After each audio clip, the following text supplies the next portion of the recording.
Good afternoon, and welcome to Washington Post Live. I'm Tori Newmeyer, business reporter here at the Washington Post. Thank you for joining us for two conversations about the future of crypto, blockchain, and security. My first guest today is Dr. Kathy Mulligan, co-director of the Imperial College Center for Cryptocurrency Research at Imperial College London. She's also done work for the United Nations and the World Economic Forum on how blockchain can pave the way to a more equitable future. Dr. Kathy Mulligan, thanks very much for being with us.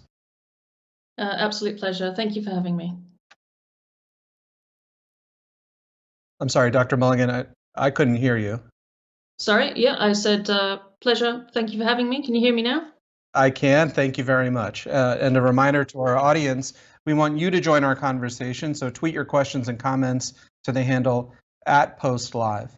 Dr. Mulligan, I wanted to start just by kind of level setting here.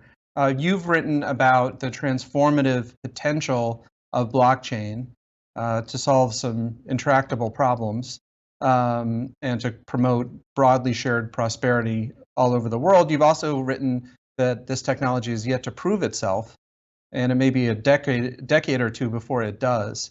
And there are big questions, you've said, that remain before we get there. I'm just curious, could you place yourself on a spectrum between blockchain skeptic and blockchain advocate? Yeah, so I think I'm slap bang in the middle. I'm for very pragmatic application of an extraordinarily exciting new technology. I've spent many years in digital technologies, and I've seen a lot of hype and a lot of failed promises from different types of technologies. So what I think we're seeing with blockchain is actually we're living through one of the world's greatest thought experiments. What is money? That is what cryptocurrency and blockchain are really asking us. And I think that's such a fantastically interesting question, but we shouldn't jump to the first answer, and we should think about those things really, really carefully before we, drive through to the end of the game, if you will. So I'm slap bang in the middle. I really do believe in the potential, but we've got to be careful. Thank you. So with stakes that heady, it's probably understandable that we've seen a lot of hype around this, and you've warned about this. You wrote 4 years ago in a paper you co-authored for the World Economic Forum.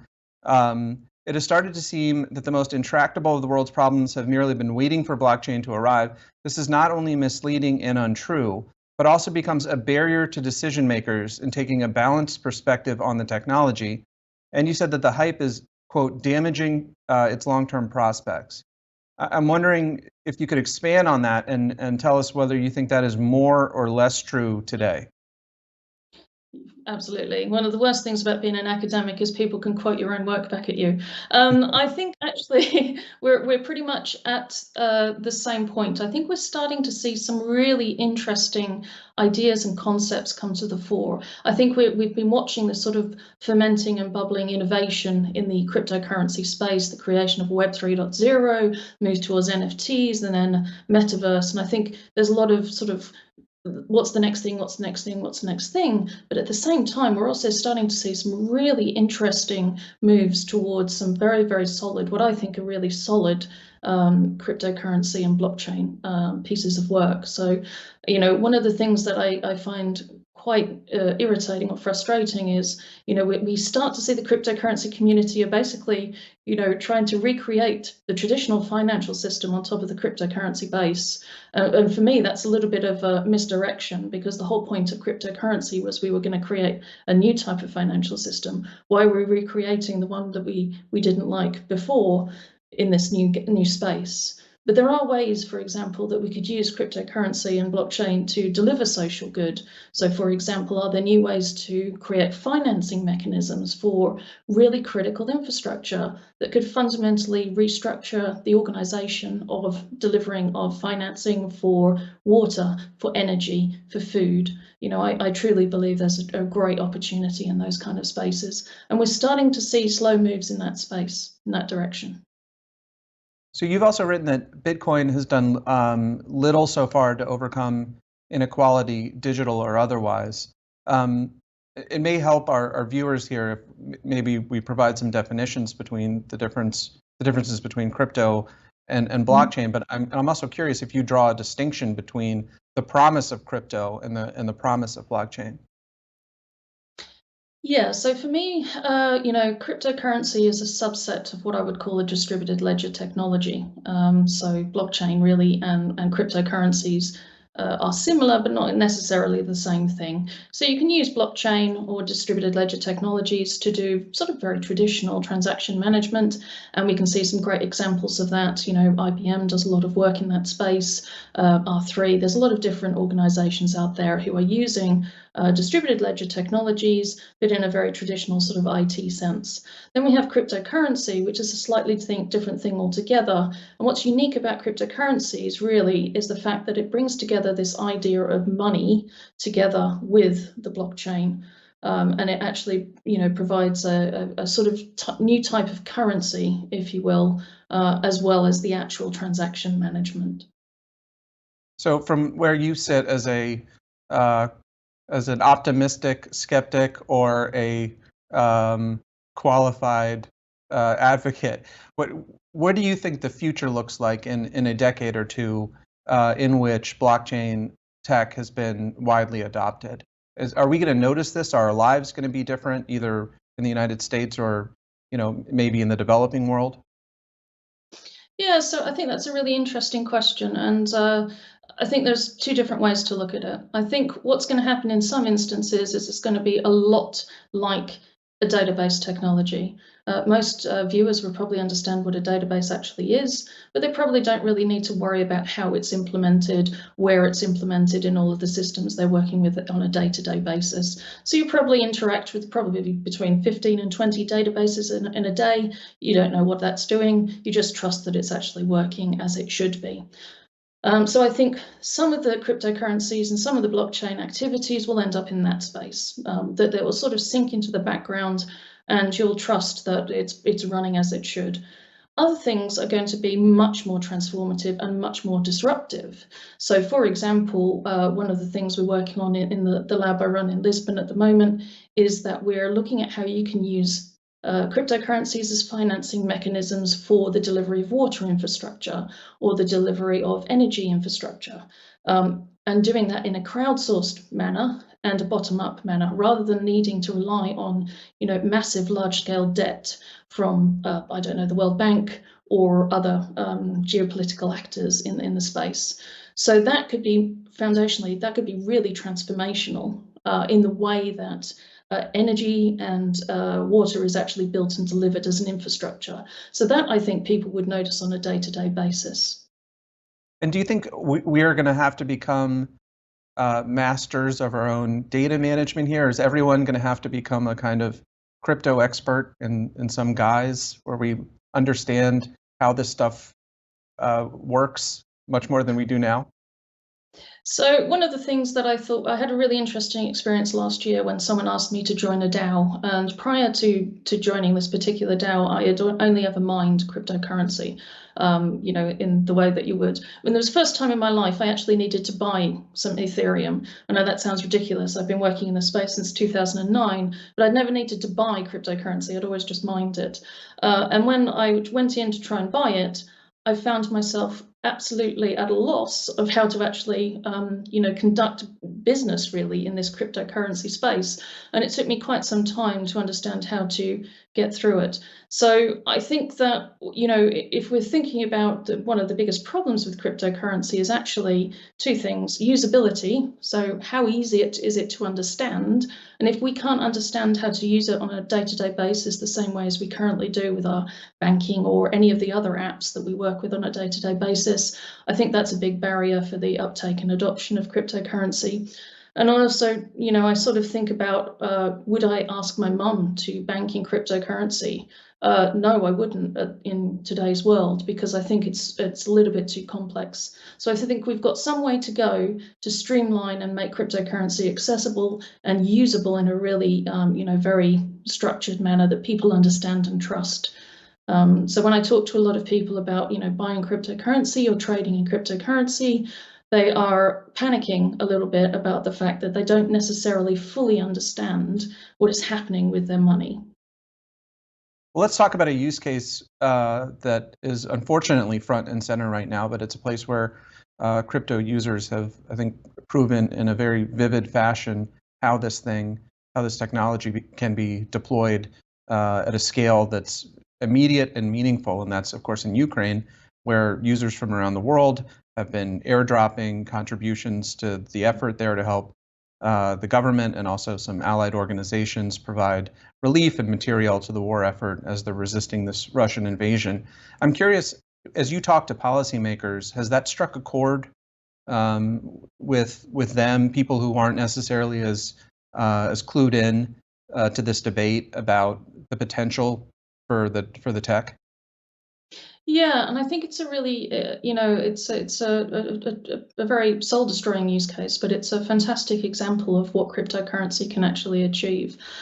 So, we've seen in the Ukraine that over $55 million in cryptocurrency has pretty much been raised very, very quickly and put to use by the Ukrainian government for, delivering services and things like that to its citizens.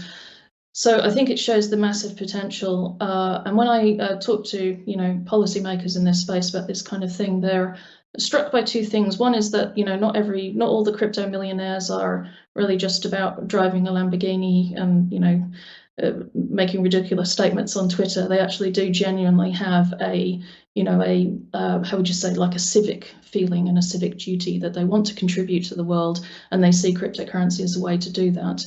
The other thing is that it shows the power of grassroots movements, and I think that not just cryptocurrency, but digital technologies in general, we now have the computational capacity is no longer just limited to governments and limited to corporations. It's now in the hands of the average everyday person. That gives us truly powerful ways to reorganize and organize in a different way for society, so we can actually really challenge some of the political economic structures in the world. But we've seen some fantastic work done by the cryptocurrency community and indeed the digital community in support of Ukraine. Let's talk about a challenge to adoption. It seems like it's becoming a bigger deal as days go by here, which is hacks and crypto-based crime. We know crypto-based crime roughly doubled last year to $14 billion, according to Chainalysis. We've seen a number of big hacks of DeFi platforms, including the biggest one in history to date last week. Can you talk about what you think this does to, how urgent is this? How much damage is this doing to undermine confidence in the technology, and what should we be doing about it? Yeah, I think it's about providing a proper service as much as it is about creating confidence. We're seeing my lab has looked a little bit at the types of attacks that are happening in the cryptocurrency space at the moment and trying to do an analysis to understand the different style of attacks. But there is one thing that I think it really brings home, and that is the power that software engineers currently are gaining within society. And traditionally, again, when you have coded something, it probably has crashed someone's computer. At most, it's brought down someone's network or something like that. But what we're seeing in today's world with smart contracts, you can actually have genuinely devastating effects with code if it's poorly coded, incompetently coded, and those kind of things. So, for example, in one of the most famous DAO hacks, the way that hack occurred was the fact that 2 lines of code were the wrong way around. And if they had been switched around the other way, it wouldn't have been able to have been hacked that way. So I think the important thing to understand is that we need to also think about how we are training software engineers and potentially think about, are there types of software engineers that should be certified as able to build these type of smart contracts because they've gone through a certain type of security training. The other angle on that is I think there could be a really good set of services built by someone there, someone somewhere basically, where you would run tests of the smart contracts. Because currently I think they're sort of being tested on the test net, they're sort of tested to see if things work, but they're not being tested for the security. So I think those are some of the things that the community should be actively working on and developing together to ensure safety and security for their customers, basically. Is that a job for the industry to do, sort of at a policing capacity, or do you think if there are certifications that should be something done by policymakers? I think it could be done by both. So, for example, if a smart contract is working in a very heavily regulated industry like financial services, then potentially something like the FCA in the UK could run those tests and ensure that those smart contracts are well coded. But the other way to do that, of course, is to create industry standards and potentially industry test beds. So we've seen very good examples of that previously in the telecommunications industry, where even competitors will get together. They will jointly run what they call test vests to ensure the security of the code and the safety of that particular service for the overall customers of the telecommunications industry. So I think it should be a bit of both. And I also believe, actually, it's one of the reasons I am an academic, that we need changes in the way we train software engineers. In the world of today, where software is so embedded into our day-to-day lives that we actually, can cause not just damage to financial services, but potentially damage to human life as well with some of the systems that we code today. I want to ask you about decarbonizing Bitcoin, because I know this is something you've paid attention to. I think the estimates now are that the network is consuming as many terawatt hours as Norway, and that's apart from the e-waste problem, where the network, the miners are chewing through actual computing machinery at a pretty alarming and wasteful clip. There's a new effort in the United States by environmental groups to force a switch in the Bitcoin code from proof of work to something else, probably proof of stake, but not clear. Bitcoin defenders say the essence of the Bitcoin network is its security, and you'd be compromising that by moving to a different kind of protocol for securing the network. Where are you on that? Do you think, is security paramount, or is this a trade-off that's worth making, or is that a false choice? I think it's a little bit of a false choice, actually. So what I think is, and I completely understand the impetus to say that we should reduce energy consumption. To be honest, I think we should be reducing energy consumption on every single technical system we have worldwide. That should be a massive priority for everybody. But when it comes, firstly, to switch Bitcoin from proof of work to proof of stake, that would be almost, I would say it would be almost impossible. There's, exactly like other people have stated, there are security issues. There's a reason why proof of stake, works the way it does. You could actually game that system much more easily if you could get control of sort of a certain number of the nodes doing the mining. But at the same time, one thing that I think is desperately needed is in-depth research into the next generation of cryptocurrencies. Like I said, I really believe this is a thought experiment. Bitcoin for me is a fantastic thought experiment, but it's the first of its kind. And I think what we need is, to research into how we could create different types of Byzantine fault-tolerant systems, different types of protocols that can deliver potentially the security of proof of work without needing to make the compromises that proof of stake does. Well, Dr. Mulligan, we are just about out of time, but I want to thank you for joining us for this conversation. We appreciate you spending some time with us. Absolute pleasure. Thank you very much. I will be back in just a few minutes with our next guest, so I want to encourage you to stay with us. But it'll take all of us working together to push past the tipping point. I think that Bitcoin is the solution to 7.8 billion people's problems.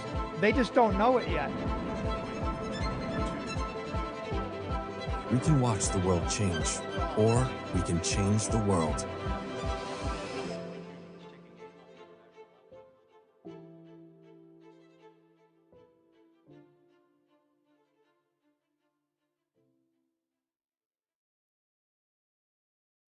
Hello, my name is Michael Gröneger. I'm the CEO and founder of Chainalysis. Here with me today, I have Binance CEO, Changpeng Zhao, or better known as CC. CC, it's a pleasure to talk to you today and discuss why regulation is such an integral part of the evolving cryptocurrency framework. As one of the leading blockchain ecosystems and cryptocurrency exchanges, Binance is at the very forefront of the conversations with regulators and policymakers to develop compliance infrastructure while growing consumer access to cryptocurrency in a safe way. But how are you thinking about closing the knowledge gap, both on the consumer level and on the policymaker level, to understand what crypto is all about? Yeah, thanks, Michael. Yeah, I think education is really important today. I think today most people don't understand crypto to a deep level, both on the consumer side and on the regulator side. And to be honest, even many of the industry players, it's not like we understand everything in crypto. But the education part is really important. People generally fear what they don't know well. And today, most regulators do not have experience running a large-scale crypto exchange like we do, and we will very much love to share that knowledge with regulators, whoever wants to listen. So we are engaged in conversations with many different policymakers, regulators all around the world. On the consumer side, we have multiple programs as well. We have Binance Academy, which teaches basic concepts online. The Binance Academy content is actually used by the Portuguese government on the government website for education, for crypto education. And we also have Binance Masterclass, which is a in-person and also online class now during COVID. And we run many other. We also have starting a Binance scholarship program to work with universities to enhance further education on finance and blockchain. So I think education is extremely important. So you said publicly that it's your responsibility to work with regulators and policymakers, not just to educate, but also to shape the new standards for cryptocurrency assets. What role do you think regulation plays in helping consumers trust cryptocurrency? And how do we strike this right balance between innovation and regulation? Yeah, I think what you said there is exactly important, is the right balance. There's no perfectly good regulation or perfectly bad regulation. It's just striving the balance between promoting innovation and protecting consumers. And different parts of the world care about different things. And so we need to work with regulators to find the right balance in different parts of the world. For example, in the US, KYC AML is extremely important, and for the rest of the world, and they are extremely worried about terrorists and bad players. In China, for example, money laundering is moving money out of China. That's money laundering. So they have different focuses in different parts of the world, and we want to work with regulators all around the world. So recent research indicates that, and that's kind of surprising, but recent research indicates that consumers would have a higher trust in buying cryptocurrencies from their traditional financial institutions as opposed to cryptocurrency exchanges. So how do you at Binance work with that fact, and how do you build increased trust with consumers around compliance? And what are you doing around security? Because I think that's one of the things we've seen from financial institutions. We used to think about them as having a big vault and everything is safe. And what have your initiatives been around security for the cryptocurrency ecosystem there? Sure. I think, it's given the crypto adoption today is probably around 3 to 5% globally. So out of 100 people, only 3 to 5 people have some kind of cryptocurrency. And most people are still used to using a bank system. And even when they use crypto exchanges, they are more used to using the centralized exchange, which they access using an email and password, and they can call customer support when there's an issue. So people are still more used to the centralized service offerings today. And and people do trust banks to a very large extent, and that's what they put all of their savings in for most people. So we do work very closely to integrate with traditional service providers, financial service providers like banks, payment service providers, etc. So we view that Binance has to be the bridge between the crypto world and the traditional financial world.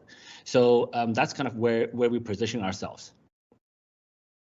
So I think I'd like to ask you one more question around another thing that's been very dear to me as well. And that's, how do we strike the right balance? And how do you think from Binance's point of view to strike the right balance between privacy and the fact that the blockchain is probably the most transparent value transfer network we ever seen? Yeah, so I think that's a pretty tricky one, to be honest, today. So, but fundamentally, it's quite, the principles are very simple, but the practice of it is a little bit hard. principally, everyone should have their right to privacy. They should be able to choose what information are required to disclose when they want to disclose it. There are certain cases where certain information like KYC, AML, these are required by regulators by law, and those information should be accessible by a small number of law enforcement and regulators. So, but in practice, there's a lot of details. How do we ensure that privacy is kept while we ensure maximum enforceability of laws and protecting consumers against illicit activities? There's a lot of nuance. So I think as an industry, we're still figuring it out as we go along, and we work very closely with regulators when regulators and law enforcement agencies come to us with a request, and that request is properly vetted, and we do share that information. And but we in other cases, but aside from those cases, we keep that information extremely private. And the blockchain makes it quite tricky for consumers as well, because if a person knows your wallet address, they can track, to a very. I mean, you guys do a very good job tracking where the funds go, etc. So there's a fine balance, but I think as an industry, we're still figuring that out. Thank you so much, CC. I really enjoyed talking to you now. And now back to the Washington Post. Thank you.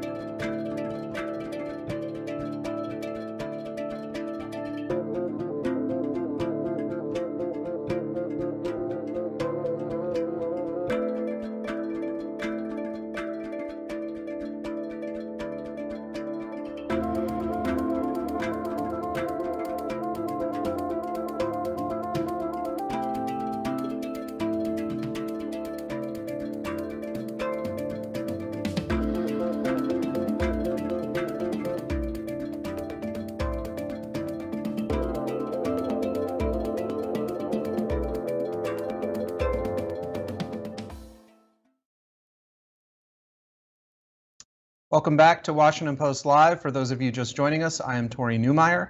My next guest is Congressman Darren Soto. He's a Democrat from Florida and co-chair of the Congressional Blockchain Caucus. A reminder to our audience, we want you to join our conversation, so please tweet your questions and comments to the handle @PostLive. Congressman Soto, thanks so much for joining us. Thanks for having me, Tori. Appreciate the opportunity. And I understand you're at votes, so thank you for making time. I understand this isn't exactly convenient, but we appreciate it. You bet. You first introduced legislation on this topic 4 years ago. And I think something that everybody on all sides of this agree on, whether you're very anti-crypto or a total evangelist for this, is that we need clearer legal and regulatory lines governing this space. So what is taking so long? Well, in Washington, it takes a lot of input from a lot of folks. I introduced 2 bills, the Digital Taxonomy Act and the Token Taxonomy Act, with Warren Davidson back in 2018. And it took a while because we need agency feedback. We need feedback from the administration. The committees want to have more input in it. We're literally talking about defining a new digital asset, cryptocurrency, which can be a currency, it could be a security, it could be a commodity, or even a future. And we haven't done a lot of redefining of assets in a long time. So it's a big deal.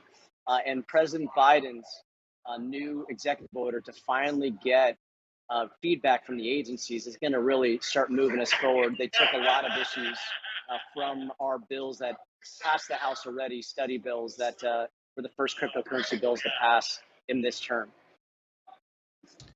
So it sounds like you think this is a sort of natural learning curve. Are you frustrated at all by the pace of this progress, or do you think it makes sense when the stakes are so high for everybody to be as deliberative, I guess, as they're being?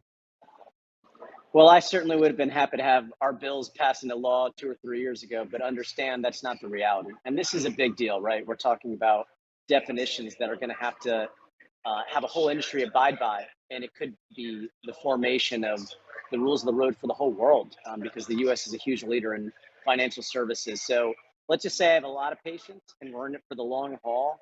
To get this right, we need to balance between innovation and consumer protection. We need to define what each agency has as a jurisdiction, as well as the definitions, and then see where we could promote us being a choice forum for cryptocurrency, because we know this, the future of the economy is going to increase more and more the use of cryptocurrency going forward.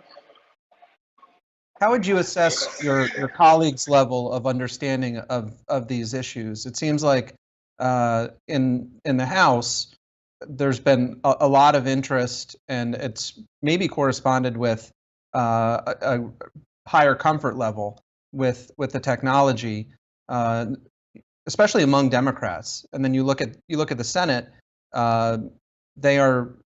Democrats over there seem to be a little bit more skeptical.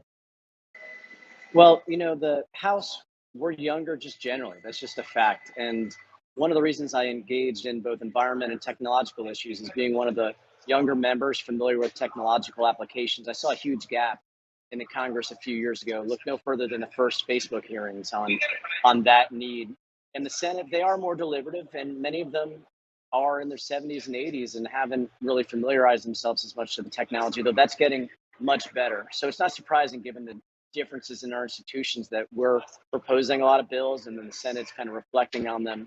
But we do need after agency input to really get towards solutions. But I think it's healthy to not only have a debate of proponents, but folks who want to make sure that this doesn't go awry. These are people's nest eggs. This is the future of our economy. At some point, we do need to have final reforms go into law. And so President Biden's executive order does move us along in a big way. Because those study bills passed the House, but they languished in the Senate. So him adopting a lot of that language in there means it's a big step. Hopefully we'll get a response this year. That means we might be able to have real pen to paper by the end of this year, early next year, to establish the rules of real jurisdiction and definitions. And help us just kind of from a civics perspective here. So the executive order that you mentioned from Biden tasks various departments and agencies with going off and producing reports on various aspects of blockchain and crypto technology. They come back with those reports, and then what?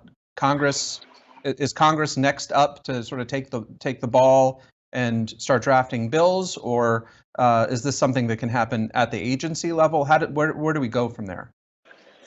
We would have hearings after that. We do need statutory definitions, because the current definitions just don't reflect the reality of digital assets being multiple different things. Certainly agencies are going to have huge input in it, which is why the executive order is important. And then there's going to be a tension, right, as there always is, between regulatory, financial agencies and the Congress. But at the end of the day, we do need new laws to protect consumers, to promote innovation, to have rules of the road people can abide by. And right now, you have mission creep between different agencies, from the SEC, the FTC, the CFTC, control the currency. So even though they may not want laws, we need to define this, and that's where hearings will happen, and then eventually committee bills. I serve on the Energy and Commerce Committee, so the CFTC, well, rather the FTC and part of the CFTC portion go through our committee, and then financial services will play a big role in the SEC portion, and then even the Ag Committee as part of the CFTC portion of it. So there'll be three major committees really added on this to make sure that we establish the agency definitions and jurisdiction. So clearly the SEC is elbowing for sort of first chair here in overseeing this space. It seems like the industry is much more inclined to see the CFTC as their primary regulator. I know you think this should be sort of apportioned based on how different assets, digital assets, are defined. But would you like to see the CFTC in that primary role? I see the CFTC and FTC doing a lot of the work together. There are instances where cryptocurrency can be a security, which would be SEC jurisdiction. For instance, if folks have an issuance of a coin that is going to convert to stock in a company, that would be a perfect example where that would clearly be a security, as opposed to having a currency that you could buy goods with, cryptocurrency that represents commodities, whether it's NFTs or other assets, or it could be a future where you're making an investment on a prediction for a certain date. So I really think we're going to need all of them. That's why this needs new definitions, because it just doesn't fit in 20th century definitions of financial assets, which is why we need a whole new definition and multiple different agencies working on this. Do you think so? The CFTC is about a sixth the size of the SEC, both in terms of its budget and its staff. Are they appropriately resourced to tackle an asset class that is, as we sit here today, $2 trillion and seems to be growing? Well, they would need a ramp up in resources with the additional futures they would be regulating, and the FTC would deal with some of the comptroller and consumer protection aspects of it. So they would need additional funding, and then we'd look at what the SEC needs would be. So yes, we would have to recognize these are additional responsibilities, and each agency would get to present what they need, and of course our appropriators would make that decision. Let's talk about security for a second. You've noted that there are scams and crime that happens in every industry, including traditional finance. But we've seen a kind of profusion of headlines about hacks and crypto scams that seem to be picking up in frequency recently. We saw the biggest DeFi hack in history unfold last week, and people are still sort of sorting through what that means and if users are going to get their money back. How urgent is this, do you think, for the future of the industry? Are these growing pains, or is this sort of an emergency for an industry that is working very hard to establish trust with the users that it's got and the users it's trying to attract? Well, if it was up to me, our bills would be passed into law already, and we'd be able to define all these things.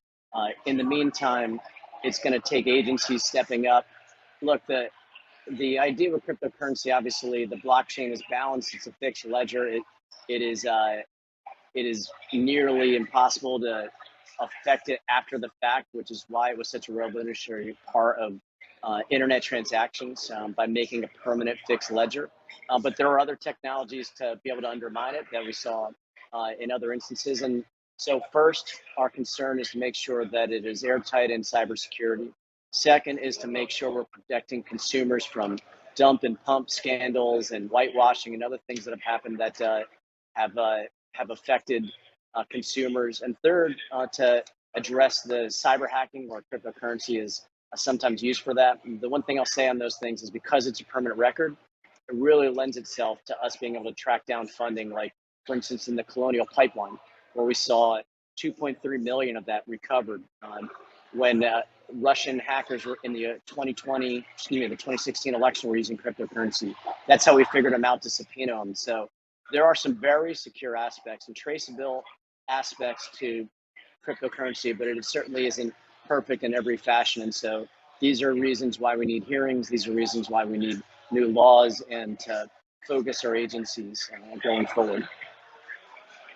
Do you have ideas about what Congress or the regulators can do to make these networks more secure?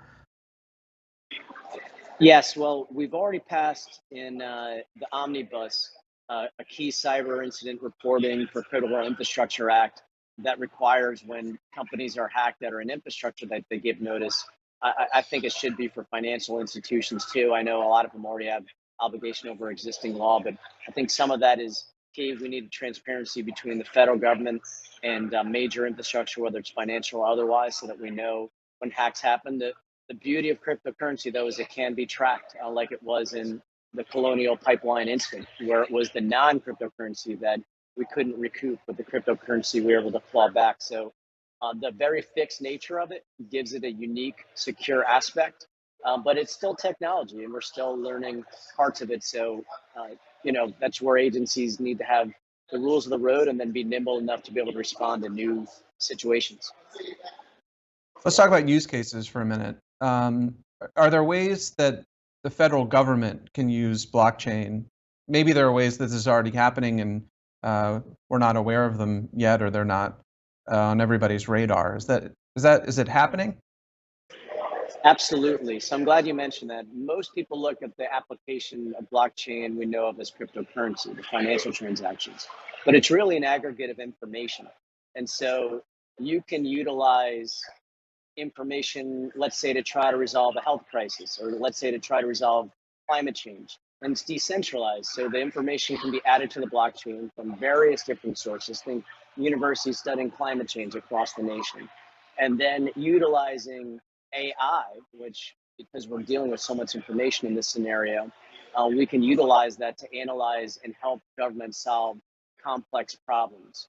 Just a kind of a primer to that, where it wasn't, the information wasn't compiled through the blockchain, but it eventually could, but AI was used when we figured out remdesivir, the antiviral drug for COVID. That was actually a supercomputer at Department of Energy that narrowed down antivirals to about a dozen or so, one of which turned out to be the one that we use to help combat coronavirus. So you're going to see a combination of AI along with blockchains combining information in a decentralized way to help us solve some of the most complex problems, or at least address them in the 21st century. And so there's a lot of potential there for the blockchain generally. It's even been used by dissidents in China to submit protest messages that then the Chinese government couldn't take down. So there's a lot of other uses of the permanent nature of the blockchain that we've seen before that are going to also have key applications in government and in our society.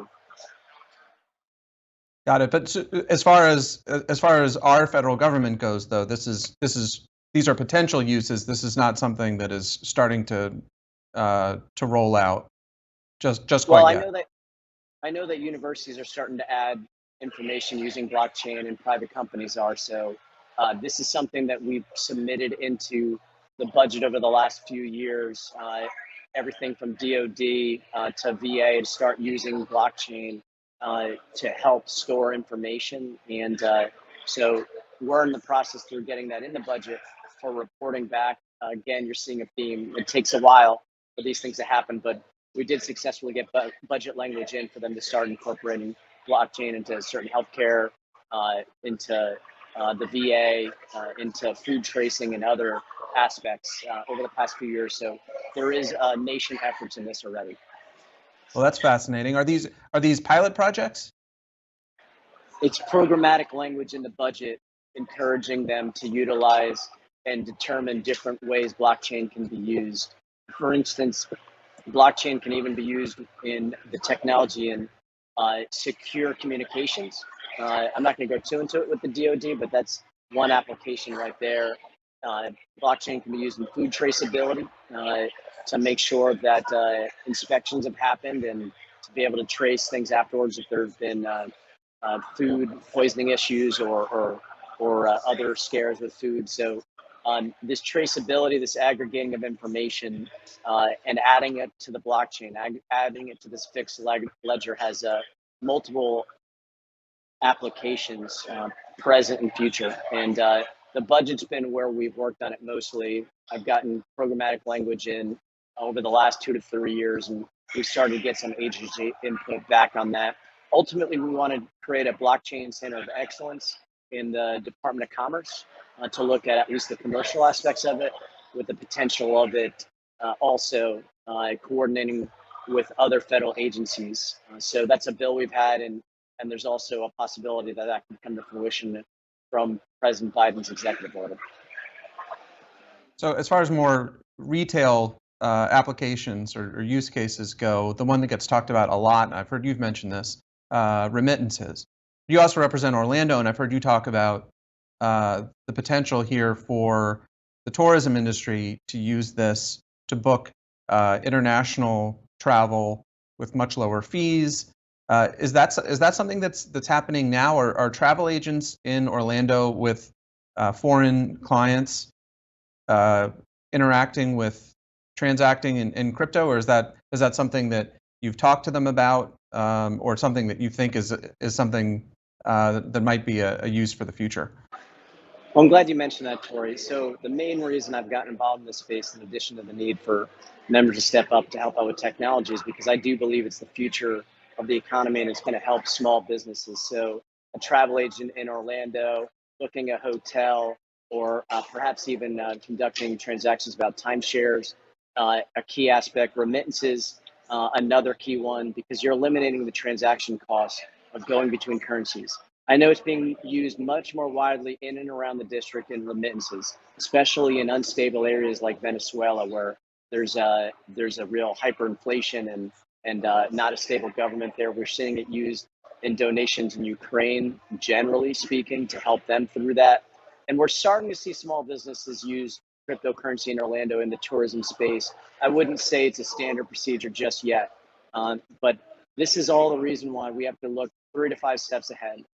If the United States is going to continue to remain a global leader in financial services, we need to regulate and innovate in this space. And 2 areas that I know I'm excited about for our theme park capital of the world, Orlando, is in tourism, and with such a diverse area, so many folks, first generation in the United States, them helping their families, especially in countries that maybe have unstable currency. So the latter being more used right now, but the former, I think we're going to see more and more of over the years as people get more comfortable. Congressman Soto, we are out of time, but I want to thank you for joining us today. Thanks for having me, Tori. I appreciate it. And we want to thank you, all of our viewers, for joining us. To find out more about our upcoming programming, please go to WashingtonPost.com. I am Tori Newmeyer. Thanks again.